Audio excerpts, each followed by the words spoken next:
घने जंगल के बीचों बीच एक छोटा सा तालाब था जहां हर शाम परिंदे, जानवर और दरख्तों की छांव जिंदगी को खुशगवार बनाते थे। इस जंगल का सबसे शरारती मगर दिल का साफ किरदार था एक नन्हा बंदर गोलो। गोलो दिन रात खेल कूद में लगा रहता मगर दिल में हमेशा एक ख्वाब रखता था, काश मुझे भी एक ऐसा दोस्त मिले जो हमेशा मेरा साथ दे। एक दिन जब गोलो दरख्त से लटक कर झूल रहा था, अचानक नीचे से शेर राजा की देव गूंजी। जंगल के सब जानवर छप गए मगर गोलो ने डरने के बजाय राग कर कहा, इतना गुस्सा क्यों करते हो राजा? क्या आपको भी दोस्त की जरूरत है? राजा हैरान हुआ कि ये नन्हा बंदर इतनी हिम्मत से बात कर रहा है, मगर उसने सिर्फ मुस्कुरा कर चुप रहना बेहतर समझा।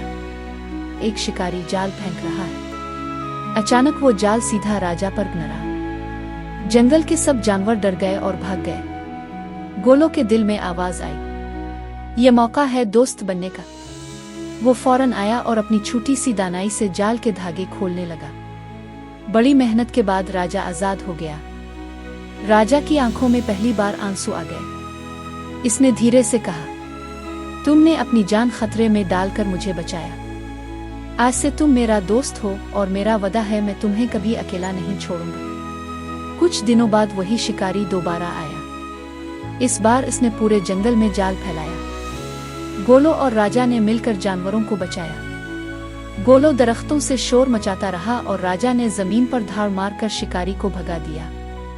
इस दिन के बाद जंगल के सब जानवरों ने गोलो और राजा को अपनी दोस्ती की मिसाल बनाया। गोलो ने हंसकर कहा, दोस्ती का वादा कभी टूटना नहीं चाहिए। राजा ने सर हिलाकर कहा, यह वादा हमेशा कायम रहेगा।